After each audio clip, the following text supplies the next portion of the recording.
I'm Tim Garland. You're listening to the Trail Connection Podcast.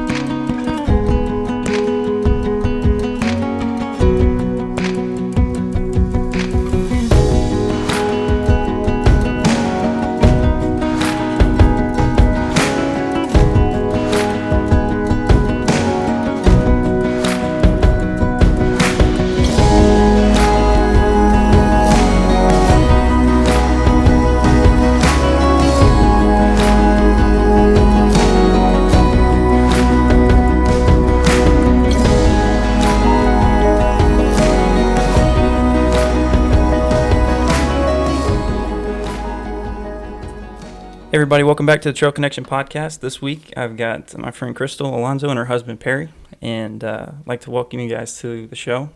Appreciate you taking the time to come and chat for a little bit.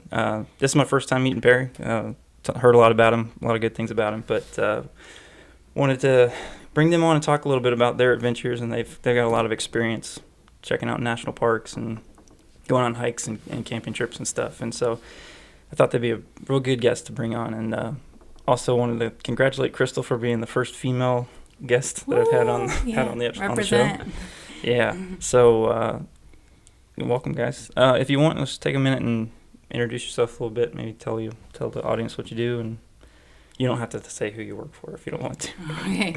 I work with Tim. I've worked with him for a couple years now, and I'm an engineer. And my husband and I have been traveling since before we got married to national parks, and it quickly became something that we kind of made our bucket list, is to visit all of them. So I kind of have a thing for national parks. So that's cool. Yeah. It's more of Crystal's idea, and I just kind of tag along. Yeah. But I'm also an engineer. Work at the same company. And yeah, for the most part, I didn't really do outdoorsy things until Crystal suggested it. Okay. Same with a couple other things that we do too. So It's been fun so far. That's sweet. Yeah, that was actually one of my questions for you guys, is if that was something y'all did individually before you got together, or if that was something you kind of started doing together. I did a lot of outdoorsy stuff growing up with my family, kind of like you. Mm-hmm. But really traveling out west, I grew to love as an adult. Mm-hmm. Yeah. That's cool. So how long have you guys been married?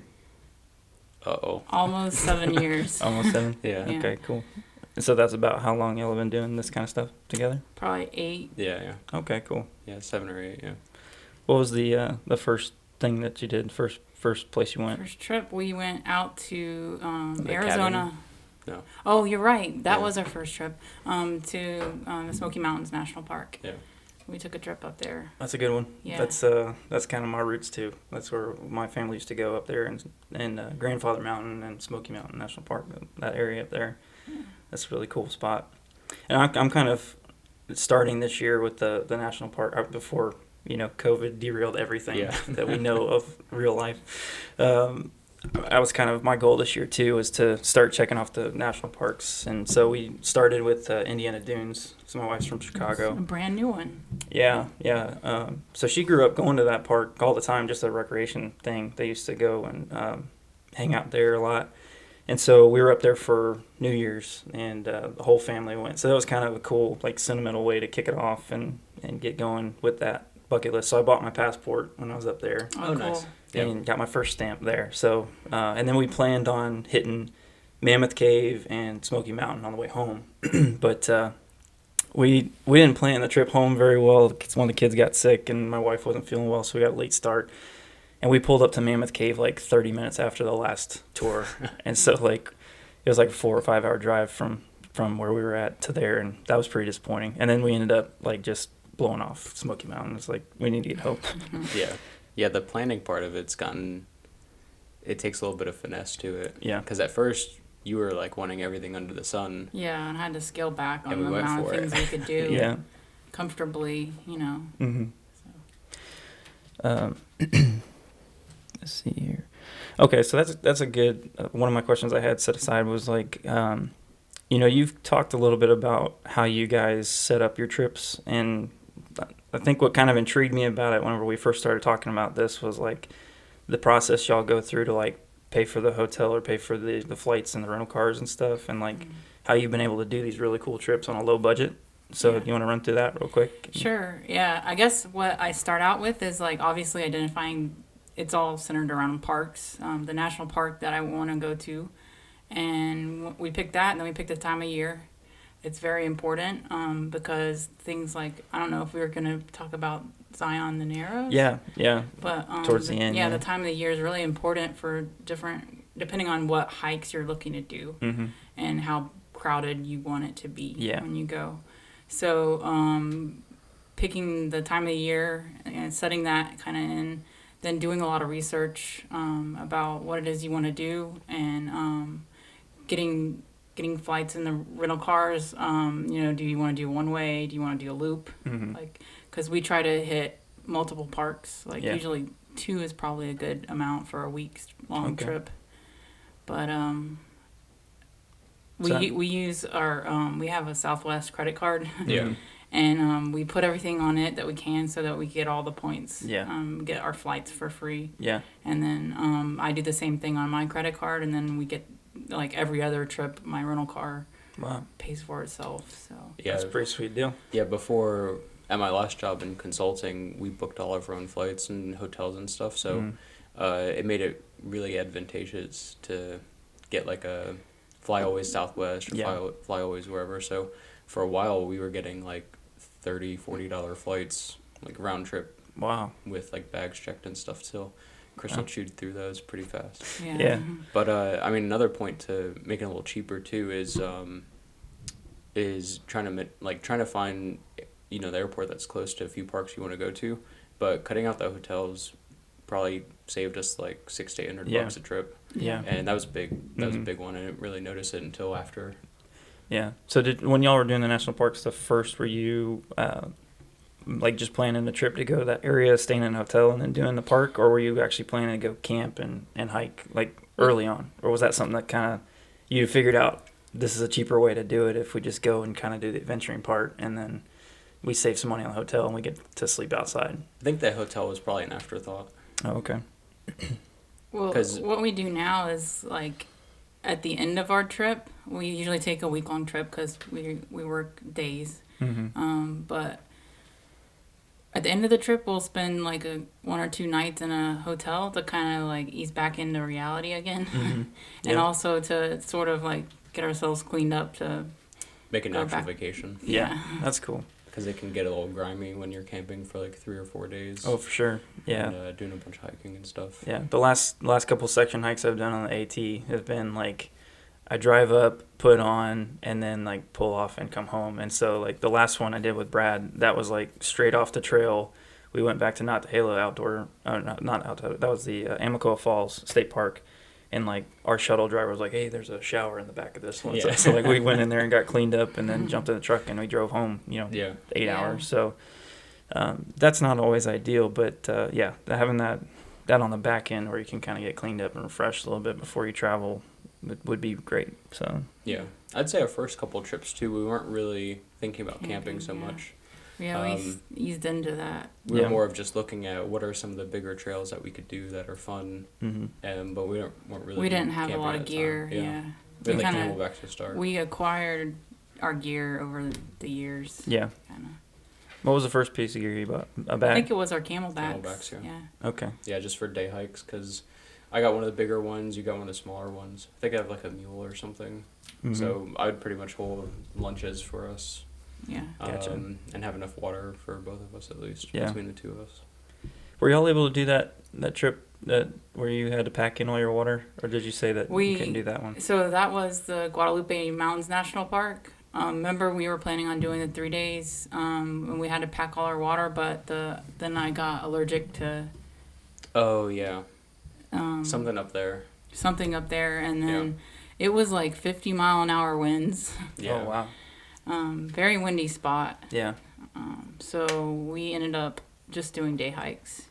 And that happens quite frequently. Is you'll kind of like plan on something, and then the weather will tell you what you're doing instead. Yeah. So that's probably like the thing I'm most intimidated about, because most of the trips that I've done have been like driving distance, and it's pretty easy to accommodate like if something falls through. Yeah.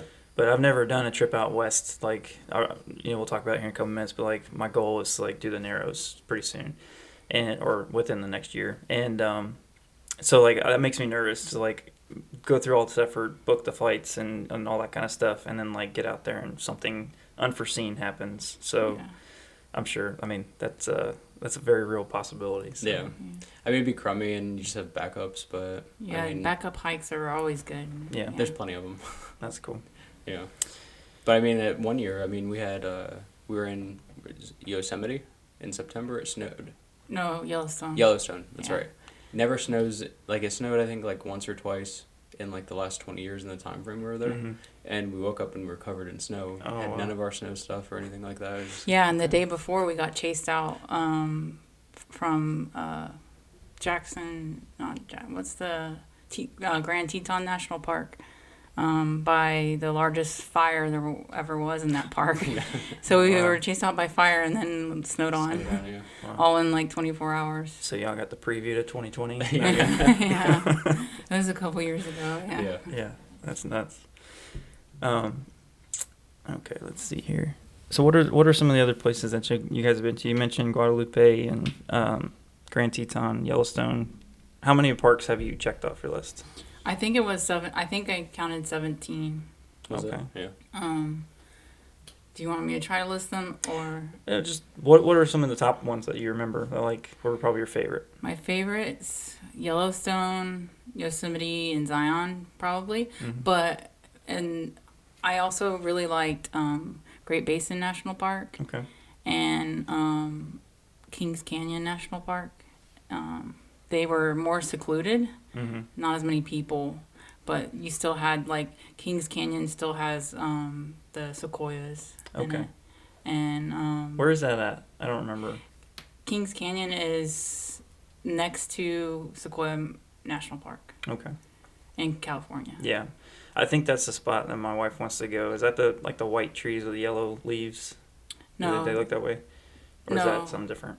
sequoias are the Oh, the real big. Those are like really the, big red Yeah, woods. that's right. That's Yeah. right.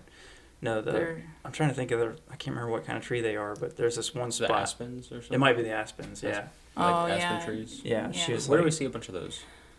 they're all through like Colorado, Utah. hmm I think I'm pretty sure the park that she's wanting to go to is in Arizona. Actually, it's like one of the top corners of Arizona. I don't know if it's. Oh, okay.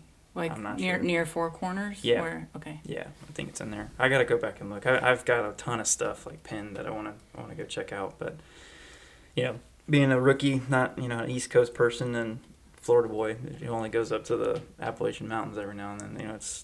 It's a whole new ball game for me to like venture out west. But I'm pretty stoked to do it. I'm looking forward to it. You won't regret it. It's really Yeah. nice. Yeah. Yeah. So last year, I guess it was about 6 months ago now, right at the end of the year, I talked my wife into potentially doing like a bus conversion and okay. Doing a school. I forgot. You forgot about that? Yeah. Yeah. It's probably going to be, next year or so, maybe if we get into that project. But I'm really interested in doing that. I think what it was is like we took that trip to Chicago with the kids, and I've got 4 kids, so they're all 7 and older and younger. And so that trip that should have been like 21 hours ended up being like 26. And, as soon as one had to go to the bathroom, like we'd get back on the road and the others, and we'd be like, everybody's going. but one way or another, they would need something. So like we got home and I told my wife, I was like, I'm never driving anywhere out of Florida without like a camper or like a bathroom in the vehicle, because Yeah. I said, this is ridiculous. Put them all in diapers. Yeah. Or something. Yeah. So this last trip, we just did like a spontaneous trip up to LJ, Georgia last week, and I bought a big old Zephyr Hills gallon jug and got it for the boys. No, you didn't. Yeah, I did. Oh my god. I was like, we are not stopping for Yeah. anything unless it's an emergency kind of thing. And when we went up, we start our trips like overnight, so I'm used to working night shifts and stuff. So we'll put on the road probably around like 12:30, 1 o'clock. We left at 1 o'clock for this trip because by the time we got there, it would have been like 8 o'clock in the morning. Yeah. And so that worked out really well because, they woke up probably like 6:30 in the car, and like it was just a normal like short trip for them. But when you drive to Chicago, like you could start at maybe 7 or 8 o'clock at night, but then they're up a lot throughout the night, and then you still have like 6 or 7 hours of daylight. So it's just that kind of made me want to do it. Other people get into that for just like the freedom of traveling all over the place and stuff, but I just want to be able to take like longer trips. The cool thing about my job and the way that I work on shift is I can take a couple days of vacation and I'm off for several weeks. Yeah. So like I'm really trying to take advantage of that right now. Yeah. And so that'd be kind of cool to have something like that we can, I can take a little bit of my vacation and we can like go take a 3-week trip, and just drive across the country. So yeah, you cover a lot of ground too. Yeah. So I've got that kind of on my list to kind of help check off some of my national parks, and maybe one day we'll be able to do a really cool trip and do like a big circuit and hit them. So, so what are, I asked you kind of what your favorite parks are, but is there any like stories that pop out in your mind that like were a really good experience, really bad experience, something funny that happened, or something where you should have prepared a little bit better? And that's probably a good way to go. What's a tip? Prepared. What's a hot tip that you could give the listeners for rookie hikers like me? So we were doing the Narrows, which is a permitted hike, and we were camped at Bryce Canyon National Park, which I think I'm pretty sure it's like an hour or two away from Zion. Mm-hmm. And we had to meet the shuttle driver at like 6 in the morning.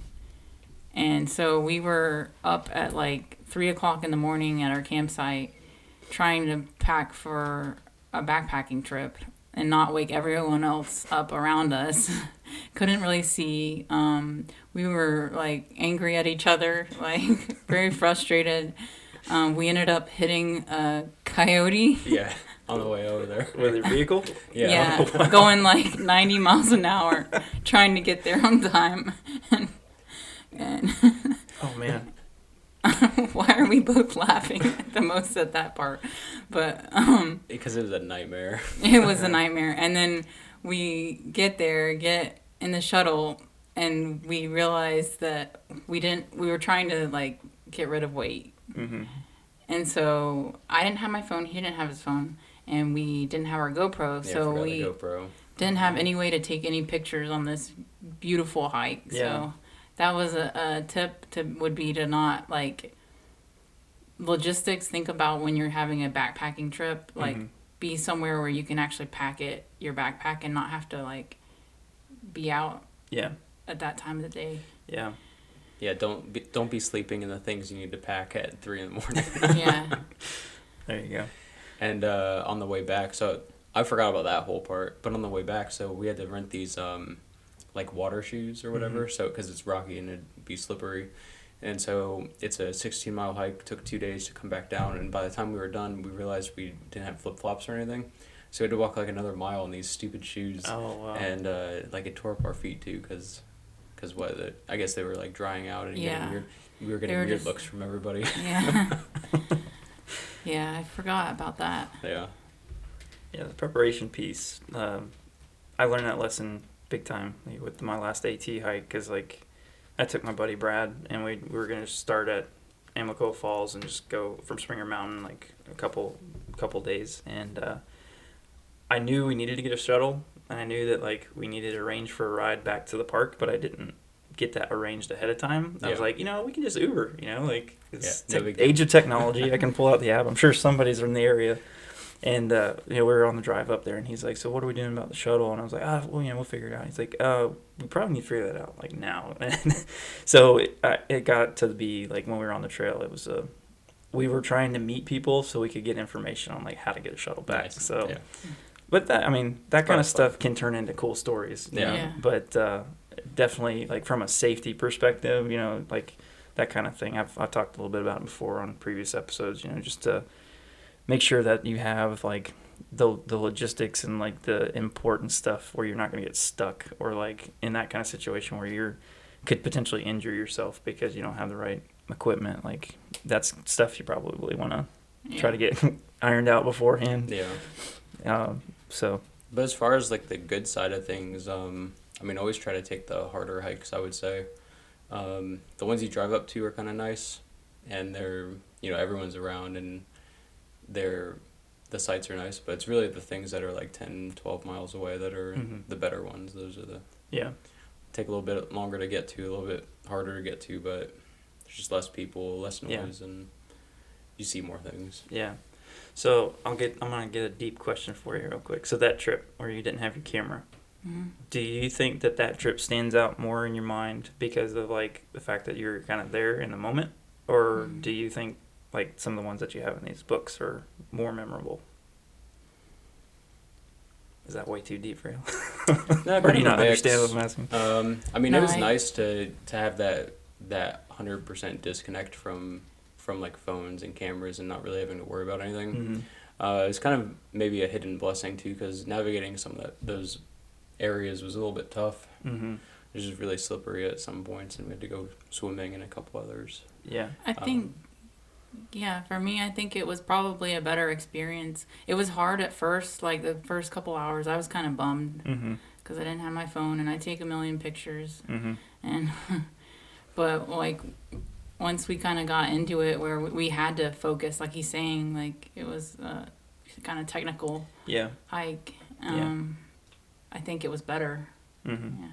That's kind of been something that like has been on my mind a lot lately in the last few months, is just like the distraction piece of just trying to, I've got a podcast, I'm trying to promote it, and like these places that I'm going and these things that I'm doing, like I want to capture it like for myself, but then for my kids, because that's kind of what this thing's all about. But also like, I want to have some pictures to remember the trip, but I get kind of distracted from like being in the moment, kind of being out there and really soaking it in. Yeah. And it's really easy to lose sight of like the purpose of this trip, So like, anyway, I didn't mean to get super deep, but I was just curious because I know that like early on, a lot of like, do you read John Muir at all, or like any of that stuff? Yeah.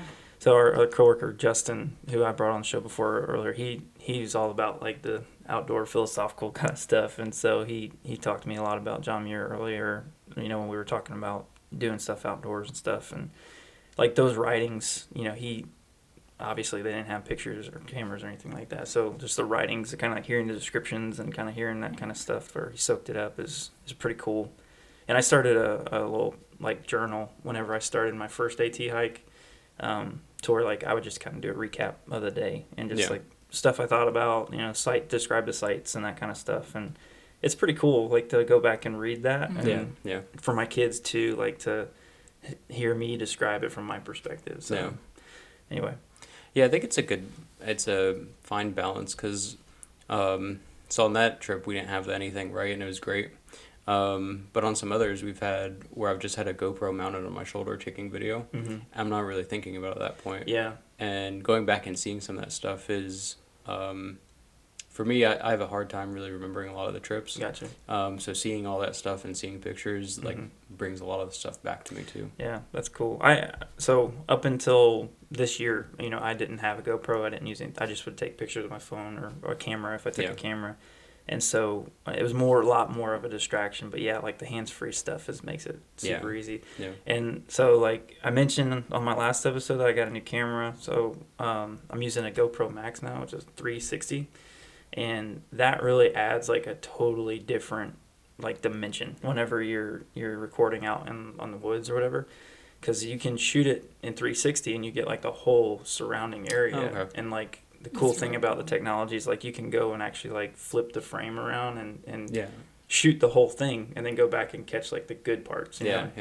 That was the selling point for me whenever I was talking to a guy about this camera. Yeah. And so I'm excited to use that to get a lot more footage and stuff like that. But I like that point. It's if you can capture it, without it being a distraction, then that's great, because you do have that video and or the pictures you can go back. Yeah, when he said that, one of the hikes that he did that for was when we did the Half Dome hike, and he had it up there for when we were climbing the cables. Yeah. At the last section of it, and so we have this really cool video that I I made about 5 minutes Yeah. of the whole trip Mhm. because he had that. So Yeah. of all the And that's something that like I want to try to integrate into the video versions of these episodes. Is Mhm. like when I go on excursions with people, like getting that video, getting that perspective for the different parks that people haven't visited before, or like if they are curious about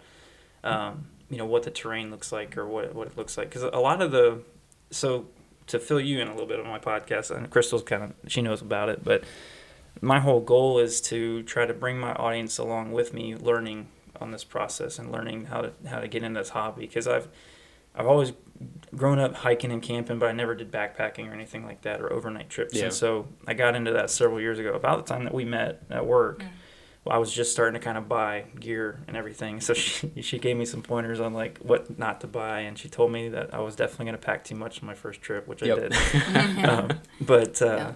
I was like, I got it. And then like I get there, and I'm like, I have like 30 pounds too much. Yeah. But anyway, the whole point is to just kind of like bring my audience along the way with me. And there's been a couple people who have never done it or never really gone to some of these places who have asked me a lot of questions Yeah. ever since they've started listening to the podcast or watching the videos. And so that kind of inspires me to like try to capture more of that, like of the experience, just from being able to describe it or show it to like what to prepare yourself for. Like Neil's one of the ones that I was talking to about that, because he doesn't really do any of that kind of stuff, and he told me that some of the footage that I got from the AT hike, he's like, I never even knew like what to expect when I was thinking about it or whatever. So it's a cool way to display that to people who haven't had an opportunity to see it. So yeah, and with how memory cards have gotten bigger and smaller, Mhm. Bigger memory, smaller memory cards, and batteries last forever now. You only need maybe 2 memory cards Mhm. and like 3 or 4 batteries, and you're good for a while. Yeah. And switching that stuff up isn't really a hassle. Yeah. It's Cool. easy.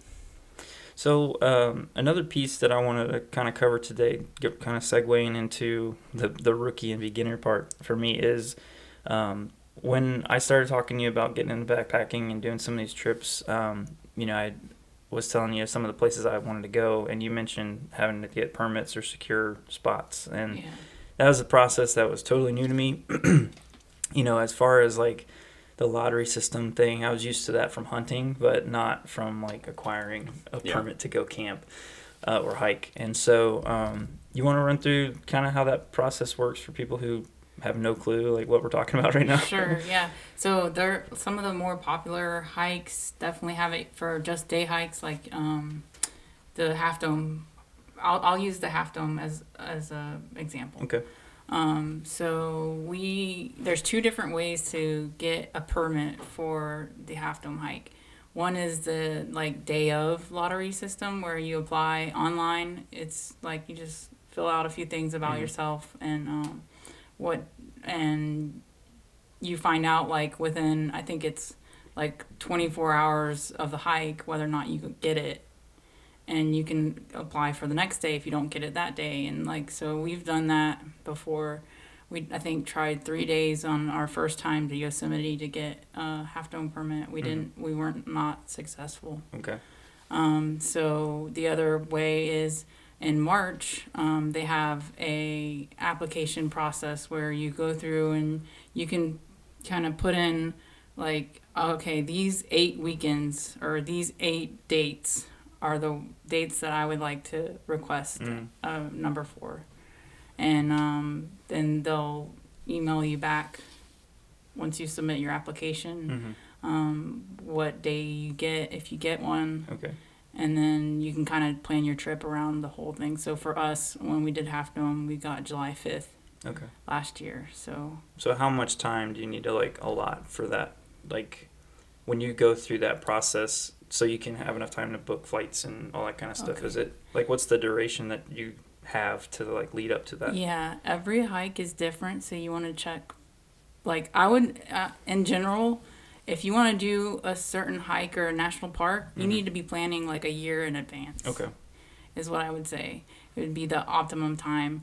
And then like I know I was looking at if we did the Grand Canyon, like traversed it. Mm-hmm. I think it's 4 months out that you have to apply. To where the lottery opens up? Yeah. Okay. And then I know for the Narrows, I think is 3 months. Okay. And then the chains go up on the Half Dome, like around Memorial Day, and that lottery was in March. Okay. Okay. Yeah, that's helpful. Yeah, I think we had plenty of time in terms of planning whatever their deadline was for getting the results back. Yeah. It was just pretty much when we saw it, we had to go and book stuff right then and there. Gotcha. Because that was our weekend that we were going to plan our week around. Yeah. But I don't think we had problems finding like hotel rooms for a couple of days or booking campsites at that point either, because there's still enough time to where there's still plenty of options. But some places, like if you're looking to stay in a hotel, like I know Glacier National Park, it seemed like from the research I've done, I've not been there before, but you have to kind of book out far in advance, like 8 months or so. Okay.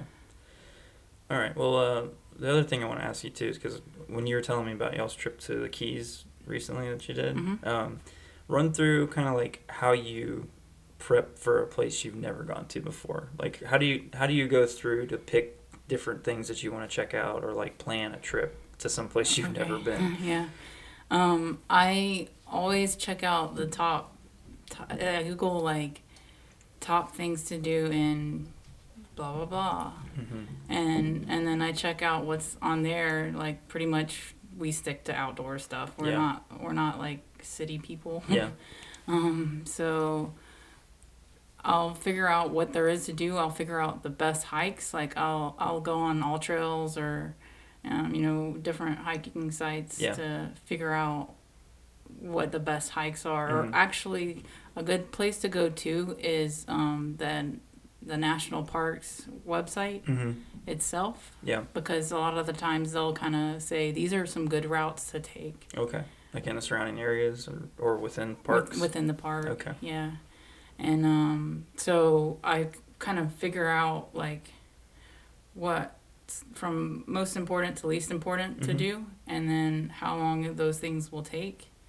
And then I plan out each day what we're doing, and I look at how far we have to travel. It gets like really detailed. Okay. And you So just like go along for the ride, right? Yeah, kind of in between. So usually Crystal will come back with like, hey, here's what we're doing, Saturday through Saturday. And we'll run through what she's thinking, and I'll be like, okay, yeah, that makes sense. Or no, this is too much. Let's pick one thing to get rid of because it's too much driving or something, or it's maybe not relaxing enough or something else. But for the most part, I don't really have too much to add or take away. No? Nope. That's a good deal. Yeah. Yeah, I'm his personal planner for his vacations. No, I just do all the driving. Yeah. And all the food carrying and everything else. Yeah. So what do you guys do for like personal protection when you go out to some of these places? I mean, I don't know if you guys have firearms or anything like that, or It just depends. Usually I'll bring a knife with me, like at a bare minimum. Depending on the state too, if you have a concealed carry license, some of them recognize Florida's, others don't. It just depends. Gotcha. So if that's available, then we may bring one, maybe not. It just depends on where we're going, really. Yeah. Which is kind of fun to check a firearm on a flight. Yeah. I've never done that before, so that's definitely something that eventually will happen. I was just curious about that whole thing because when I went on my first ever AT hike, I did a section with a buddy, and he's got concealed carry. He was planning on taking his gun, and then we like got to the cabin up there, and he's like, you know what, I don't want the weight. I'm not. Yeah, the weight is. So, that's exactly what I was thinking. But I mean, and two, like the Appalachian Trail is a pretty well traversed place. I mean, there's definitely dangers, but like you're not out in the middle of nowhere where there's not civilization for like hundreds of miles kind of thing. So I would be more concerned like out in Colorado or like Wyoming or some place like that where it's just really vast areas, and then I mean, from a wildlife perspective, I know they got like bear cans and all that kind of Yeah. stuff for like Yeah. big We've had to things. use those. Some of them are big. Yeah. They're huge. Like, Yeah. remember Grand Teton? Yeah. The Pepper spray for giants. the bear can was like this big that we had to fit. Oh no, in- you're talking about the bear box. or, We had to put all our food inside a canister. Yeah, the big like plastic thing. Yeah, Mhm. and those we weren't expecting. Those were heavy. Yeah. yeah. I've actually when I was getting into the gear for the Appalachian Trail and that stuff came up about like the bear getting into the food and stuff, and it happens up there, but it's not like a grizzly bear coming after you. And so, but I was advised that any kind of trip southwest, like absolutely, you got to have something like that. That's either like completely odor removing or a hard container like that. So last time I went to REI in Orlando, I was looking at them, and I was Yeah. surprised too, like how They're heavy. they're super thick. Yeah. They got to be durable, so they're Yeah. super thick and they're kind of heavy and bulky, and I so would, yeah. I would say on that, just probably rent it wherever they require it Mhm. for, what is it, we had it on the one camping because we were doing that, we weren't camping at it, Paintbrush Canyon. but we weren't Cascade. camping at it like a normal site. So they Yeah, have it the was a sites where you can- backcountry. Yeah, that's what it Gotcha. was. So like we had to rent one for the backcountry hike because we were camping far out in the middle of nowhere. Gotcha. But that's the only time we've needed it. Everything else, it's been you keep stuff in the car. Yeah. And it seems to be fine. Yeah. They can get in the car and stuff, but I don't know, it seems like if you just keep it there, you're good. Yeah. Yeah, I haven't really thought about like the rental piece of the puzzle, with all that kind of stuff. Because I like to have my own gear and have that kind Yeah. of stuff available. But yeah, they're like, I think a small one's like $80 Yeah, I mean, we rented it for like 5 or 10, right? Yeah. for a big Cheetos container, like Yeah. or, puffball container. Yeah. So I couldn't justify buying it. So Hey, you said REI. Did you know that Tampa's getting an REI? yeah, I'm pumped about that. I don't know how the COVID situation, like It's gonna if that's change delayed it. it at all, but I Yeah. think it was slated to be in 2021. Yeah. So That'd be I'm nice. pretty pumped about that because Me too. that's a hike out there to Orlando. I love going. Yeah. And actually, I need to go this next week. I got a couple things I want to try to get. So what's of all the stuff that you've acquired through getting gear and what's probably your favorite piece of gear that you really like a lot, that's like your go-to? So we're tent people. Oh yeah, you're one of those. One of those people. Yeah. And we have a tarp tent double rainbow, Mm-hmm. and it has lasted us for a long time. And I was really proud of it. Last year, we went to Guadalupe Mountains National Park, and it was, like I said, really windy. Mm-hmm. And everyone around us, like, they were losing their tents, but the tarp tent held it. Nice. So how's that set up? Because I'm not real familiar with those. Is it just It's like got- the kind of the fly or how is it set up? It's It's more of got a triangle. it's Triangle shaped.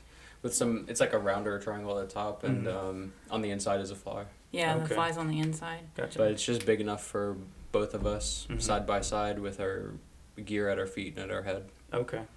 Cool. Yeah, I just bought a climate 2-man tent.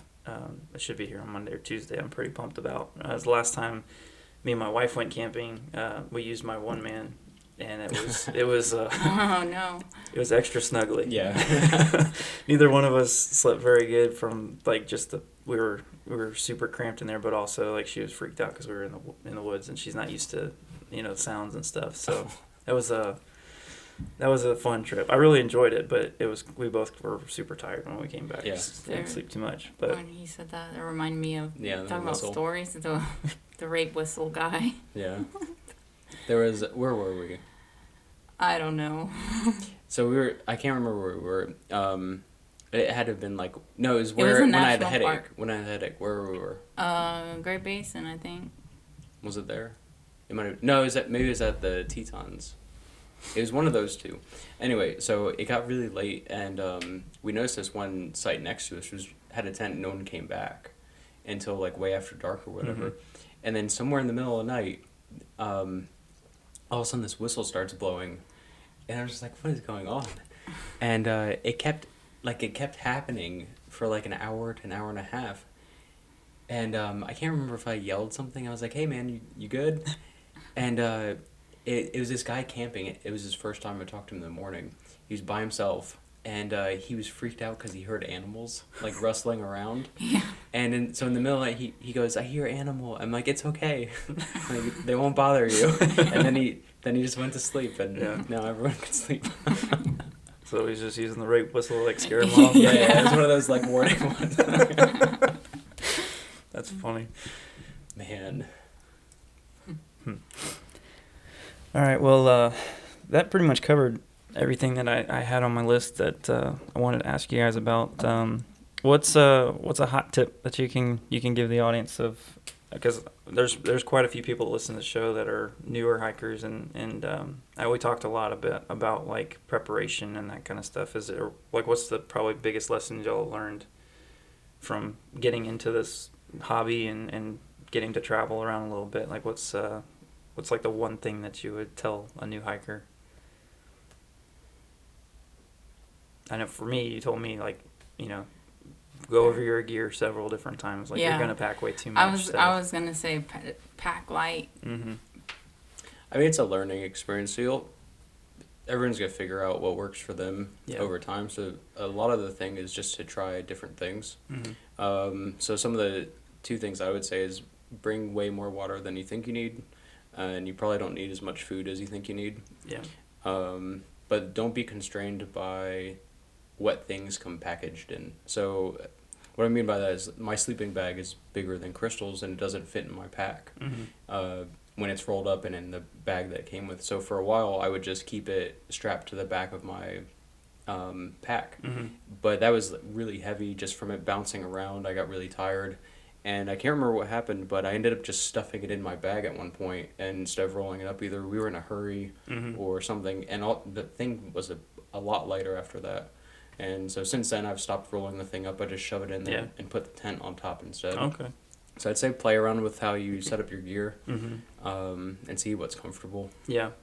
Yeah, that's a good point, because I've heard a lot of like tent campers and stuff like that they don't package them, roll them up and all that kind of stuff and strap them. Most times it's just like stuffing in a sack and like, so that's a good point. I've definitely found the same thing. Like with my sleeping bag, it came with a bag that keeps it contained. That fits in my pack, but it's like I got one of those compression bags too, so you can like really cinch it down, and that's cut down in space too. Yeah. So, yeah.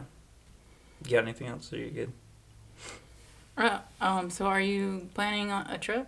Yeah. I would. The next trip that I'm wanting to do to go out there is going to be the Narrows. I want to do. I want to do that trip. So, I know you sent me some websites. I'm going to post those in the link to the video and the audio version as well. So other people, if you're interested in that hike, you can go check out the site to get the permit and go through that process. And I'm gonna play around with kind of maybe like a screenshot video of going through that process on the website, just to kind of show how it looks. Probably won't be included in this episode on the video, but maybe like one of the little like mini casts that I do in between episodes. I'll do something like that. But, that'd be a good idea. Where's y'all's next trip gonna be? You got a plan yet? That's a good question. Well, we had to mix things up this year, so I don't know. I kind of want to go to Washington State. There's 3 national parks there. There's a very strong pull for me to go up there to Washington, because there's a lot of really cool hikes up there, and there's just. So my wife and I have our 10-year anniversary coming up in October, and we've been trying to figure out what we're going to do, and I was throwing out a lot of different ideas, but there was some areas up there that looked really, really cool, where we could get like a small cabin for a day or two, and then like do a hike and maybe a camping trip, like That'd all be inclusive. Awesome. There's a lot of really cool stuff out there, so that's definitely on my bucket list. Like Utah's huge.